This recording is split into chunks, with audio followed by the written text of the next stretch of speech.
तांत्रिक चमत्कार द्वारा हर मुश्किल और समस्या का समाधान આવી જાહેરાત મૂકીને તાંત્રિક વિધિના નામ પર લોકો સાથે છેતરપિંડી આચરતા બે ઠગબાજોની સુરત સાયબર ક્રાઇમ સેલ દ્વારા ધરપકડ કરાઈ છે। બંને આરોપીઓ મૂળ રાજસ્થાનના વતની છે અને જ્યોતિષના ધંધા સાથે સંકળાયેલા છે। આરોપીઓ દ્વારા સોશિયલ મીડિયા ઉપર મૂકવામાં આવેલા મોબાઈલ નંબરના આધારે સંપર્ક કરતા અને લોકોને ઘરમાં આત્માનો વાસ છે અને સોનું રહેલું છે, બહાર કાઢી આપશે એવા લાખોની રકમ પડાવી છેતરપિંડી આચરતા હતા। સુરત સાયબર ક્રાઇમ સેલમાં સુરતના ફરિયાદી દ્વારા ફરિયાદ આપવામાં આવી હોય, જે અનુસાર જ્યોતિષનો તેમણે સંપર્ક કર્યો હતો। ઘર પરિવારમાં ચાલતી સમસ્યા મુશ્કેલીઓ અંગે આ બંને જ્યોતિષોને આપવીતી પણ જણાવી।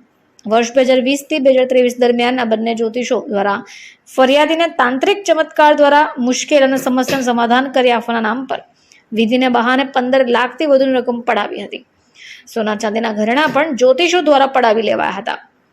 વિશ્વાસ અને ભરોસામાં આવેલા ફરિયાદીએ આ તમામ રકમ અને સોના ચાંદીના ઘરેણા જ્યોતિષોને પણ આપી દીધા, પરંતુ સમસ્યા ત્યાંની ત્યાં જ રહી। બાદમાં છેતરપિંડીનો ભોગ બન્યાનો અહેસાસ ફરિયાદીએ સુરત સાયબર ક્રાઇમ સેલને કર્યો હતો।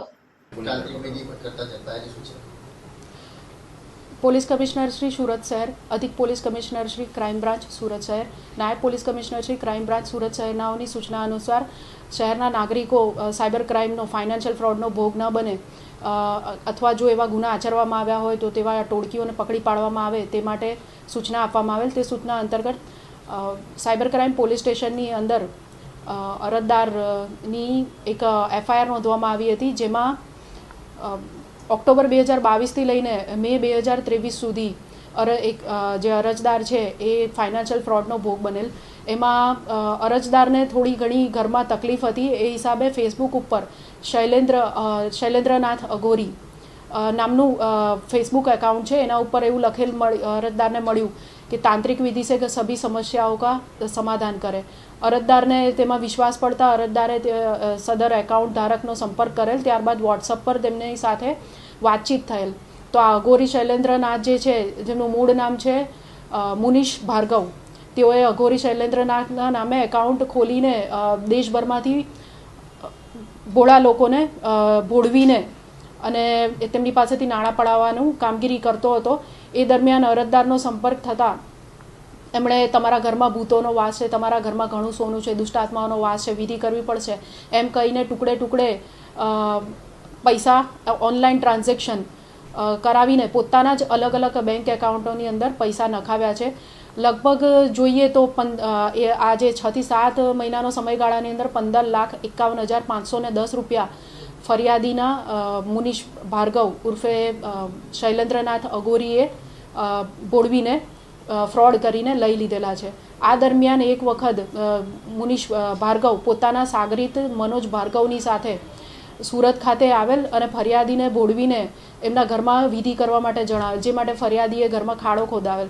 ત્યારબાદ ધાર્મિક વિધિ કરી ધુમાડોને એમ કરીને ફરિયાદીના ઘરની અંદર પોતે લાવેલ નકલી ઘરેણા સોનાના અને હાડકાને એમ બતાવીને ધુમાડાનો લાભ લઈને ફરિયાદીને ભોળવીને જણાવેલ કે તારા ઘરમાં આ દુષ્ટાત્મા છે અને આ જે સોનું છે। ત્યારબાદ હાથ ચાલાકીથી એ સોનું અને બધું ગાયબ કરી દીધેલ ધુમાડાનો લાભ લઈને ફરી, અને પછી આરોપીને એવું ફરિયાદીને એવી રીતના જણાવેલ કે તમારે જો વિધિ કરાવશો તો આ વસ્તુ તમારા ઘરમાંથી જતી રહેશે અને જેટલું સોનું છે એના કરતાં 100 ગણું સોનું તમને જે દેખાયું હતું એના કરતાં મળશે। એ દરમિયાન મનોજ ભાર્ગવ જે મૂળ આરોપીનો સાગરીત હતો, એમણે તેનામાં પોતે આત્મા આવી હોય એવો ઢોંગ કરીને 108 બકરાની બલી માંગી, જેના માટે ફરિયાદી પાસે ફરીથી પૈસા પડાવવામાં આવ્યા। તો આ જે ઓનલાઈન ટ્રાન્ઝેક્શન અને આ એકવારની વિધિ એ બધું થઈને લગભગ 15,51,510 રૂપિયા જેટલા આરોપી સાથે સાયબર ક્રાઇમ ફ્રોડ કરવામાં આવ્યો છે। કેટલા લોકો અત્યારે લગભગ કોઈ જગ્યાએ આ ફરિયાદી વિરુદ્ધ કોઈ પણ જગ્યાએ આવી ચીટિંગની ફરિયાદ નથી।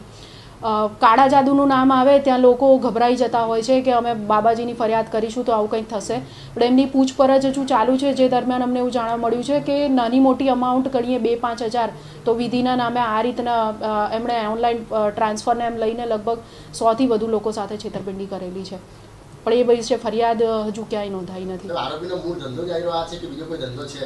ના, આરોપીનો મૂળ ધંધો આ જ છે.